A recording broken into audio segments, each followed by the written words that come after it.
Good morning.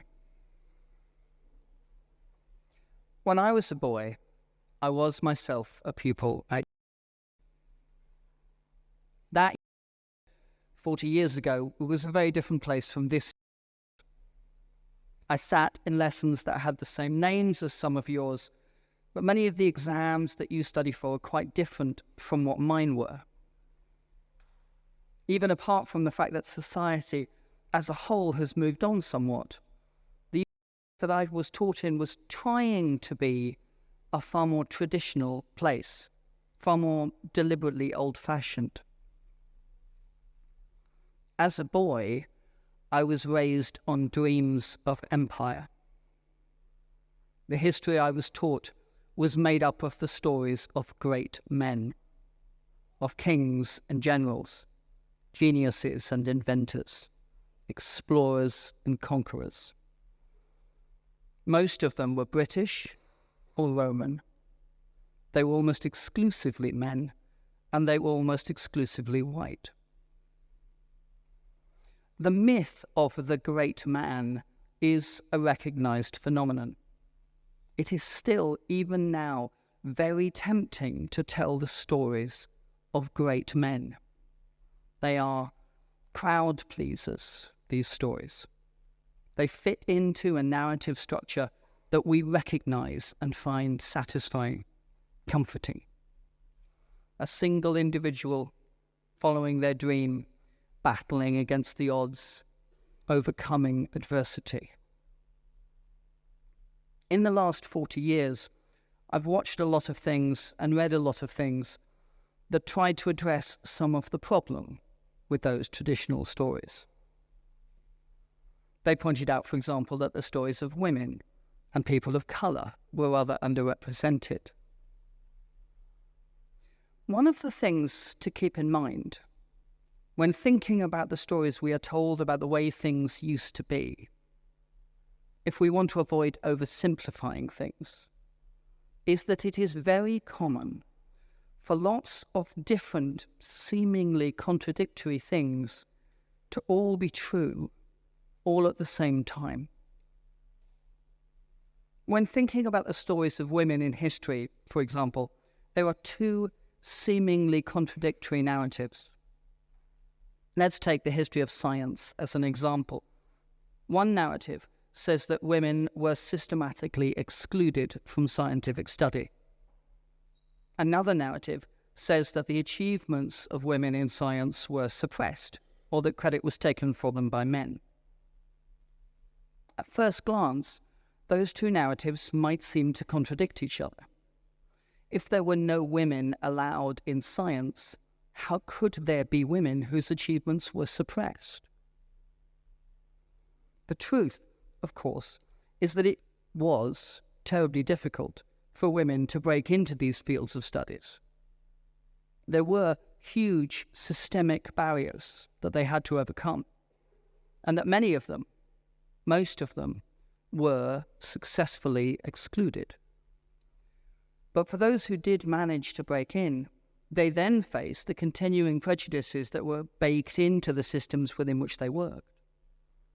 Their struggle was ongoing, and the struggle to have their work recognized, to be given public credit for what they achieved, was part of that.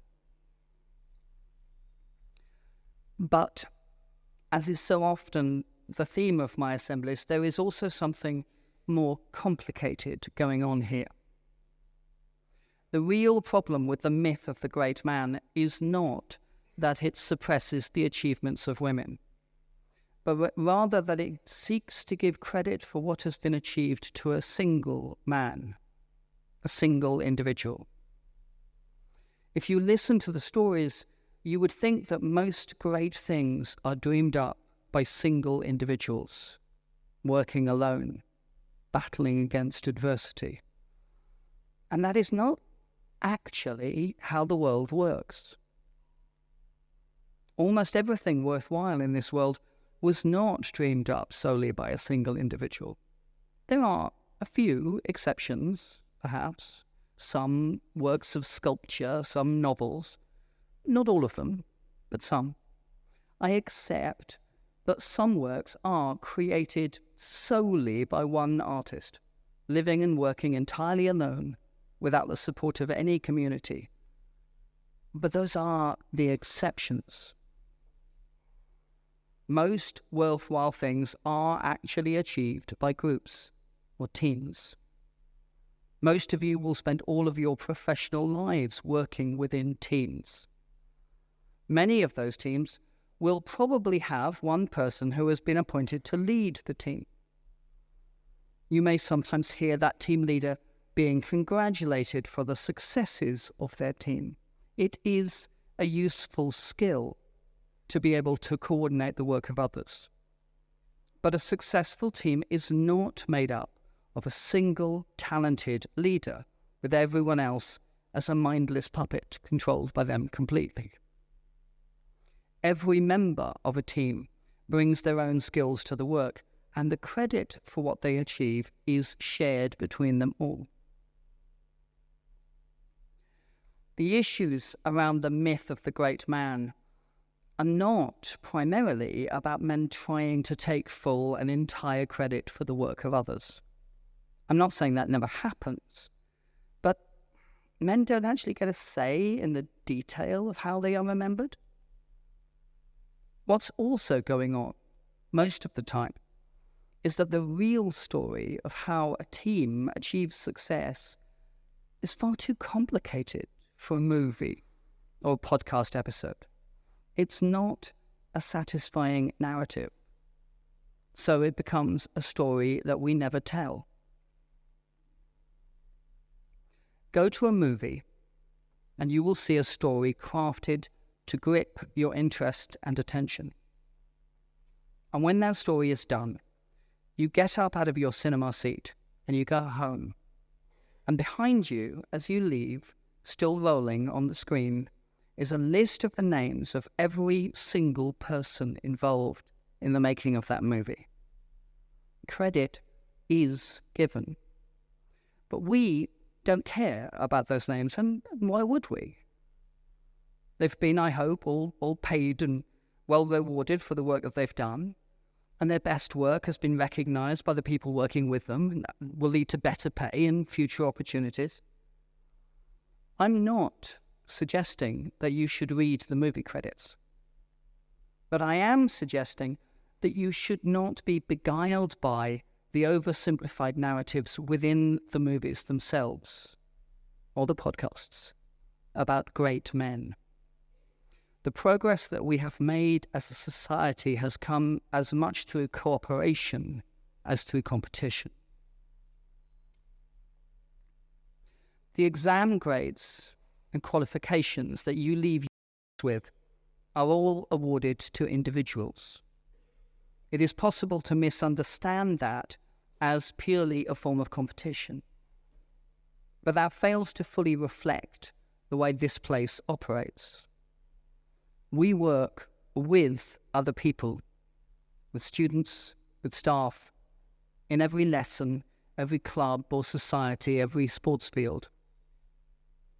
The full credit for your exam grades goes not just to your own hard work or to the work of your teachers. It goes to caterers and maintenance teams, to cleaners and technicians. It goes to every other student who sat beside you or asked a question or answered one in any lesson you were in. Thousands and thousands of tiny threads of other people's stories interwoven like a tapestry. And it's the same for me. I'm retiring at the end of this term. This is my last assembly. When I think back on the story of how I came to be here now, I don't feel that I can take full credit for it. There were times, certainly, when I did some work, but there was also a huge amount of luck, as well as the help and support of everyone around me. To even try to tell the story of it fully would be to pretend that I understand it, and I don't pretend to. I only know that I do feel very lucky to be here, now. I love this place. I maybe don't tell you that enough. It's not an easy place to say goodbye to. It feels to me like a dream of a school. There are even a few tiny parts of the way this place runs that I dreamt up myself. If the great men who founded this school centuries ago could see us now, I like to think that they would recognize at least some parts of what they'd dreamed of. They are owed some credit, as are the other senior leaders and headmasters who came after them. Their dreams were important. They shape the tone of this school. They influence it. But the way this place operates, like any big team, the full detail of that will always be too complicated for any one person to fully understand. The tapestry of dreams that interweave to make up this dream of a school, and that work is done by all of us and all of those around us. And your dreams also shape the tone of this school. Your dreams have always outnumbered ours. And that's me done. Thank you.